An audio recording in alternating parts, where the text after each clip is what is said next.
जो एक है, कम से कम एक आदमी को तो नौकरी दे वो। और दूसरी चीज़ ये है कि उनको कम से कम 50 लाख का कंपनसेशन दे सरकार। और फिर जो लोग वहाँ पर पता नहीं सीसीटीवी का कैमरे वगैरह में फ़ोटो तो नहीं आया है, लेकिन पुलिस तो वहाँ मौजूद थी जिस वक्त ये वाक़या हुआ है, पुलिस मौजूद थी। बल्कि नमाज़ पढ़ के उस मस्जिद में लोग वहाँ से निकले हैं और पुलिस ने ये कहा कि वो हम आपको प्रोटेक्शन यहाँ देते हैं, आप लोग घर जाइए। तो लोग घर चले गए। इमाम साहब रह के मस्जिद में रात में 12 साढ़े 12 बजे रात में उन लोगों ने अटैक किया। पुलिस की मौजूदगी में अटैक हुआ है और पुलिस की मौजूदगी में उनकी शहादत हुई है। इसलिए कम से कम जो पुलिस वाले उसे मौजूद थे और जो लोग थे वो जिम्मेदार है, उनको भी सजा मिलनी चाहिए। तो इस किस्म की मांग कर रहे हैं। लेकिन सबसे बड़ी बात, खास बात यह है कि इस मुल्क में जो जहरीली फिजा जो फैली हुई है, ये जो जहरीली सियासत चल रही है, नफरत की सियासत, इसको बंद होना चाहिए। इस नफरत की सियासत पता नहीं और कितने लोगों को शहीद करके कितने लोगों की जान लेगी। ये बहुत बड़ा मसला है। ये हुकूमत जब से आई है, 10 साल हो गए इस हुकूमत के आए हुए, 10 साल से नफरत ही नफरत है। हिंदू मुसलमानों को लड़ाया जा रहा है। और देखिए, आप जहर की अगर खेती करेंगे तो फिर जहर ही काटेंगे। आज इन्होंने जो जहर की खेती की, आज उसका जो है नतीजा ये हुआ कि आज पूरा मणिपुर जल रहा है। मणिपुर में क्या हो रहा है?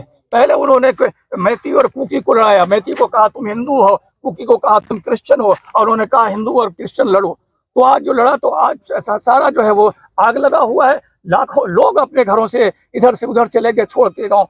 तो जिस तरह से वो हालात किया है, अब ये हरियाणा का वाकया हुआ। हरियाणा ये जो वाकया हुआ है दिल्ली के बगल में हुआ है।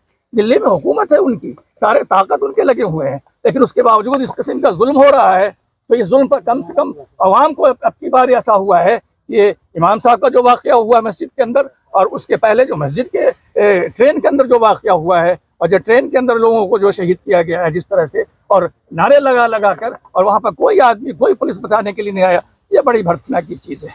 इस चीज़ को बड़ा कंडेम करने की ज़रूरत है। और हम कहते हैं अब जग जाने की ज़रूरत है, अब होश के नाखून लेने की ज़रूरत है कि ये खूनी जो है ये कारोबार बंद होना चाहिए। हिंदू मुसलमान इस मुल्क में रहेंगे। मुसलमान ये एक दो नहीं है, 20 करोड़ की आबादी इस मुल्क के मुसलमानों की है। तो कितनों को मारोगे, कितनों को निकालोगे? ये नहीं जाने वाले कहीं है। इसी मुल्क में, इसी ज़मीन में रहने वाले हैं। इसीलिए इस किस्म की नफरत करोगे सिर्फ इसलिए इलेक्शन में जीत जाए, वोट निकल के जीत जाए, हिंदुओं को पोलराइज कर ले, तो ऐसे नहीं होगा। अब हिंदू भी जाग रहे हैं, हिंदू भी समझ रहे हैं कि इनकी सियासत जो है वो नफरत की सियासत है। ये नफरत की सियासत ठीक नहीं है और इसका खात्मा होना चाहिए। अल्लाह करे कि इस तरह के और जहन लोगों के अंदर आवे और ये चीज़ ख़त्म हो और ये नफरती सियासत करने वाले का खात्मा हो। इलेक्शन दूर नहीं है, ये बात सही है कि इलेक्शन बहुत जल्दी आने वाला है। 24 के शायद पहले भी इलेक्शन हो सकता है पार्लियामेंट का, लेकिन जब भी इलेक्शन हो, इलेक्शन में इनको सज़ा मिलनी चाहिए। और इन लोगों को जो है इसकी जो जिन्होंने करतूत किया है 10 साल से, पहले गुजरात में किया, पहले गुजरात में वो जिस शख्स ने गुजरात को आग लगाया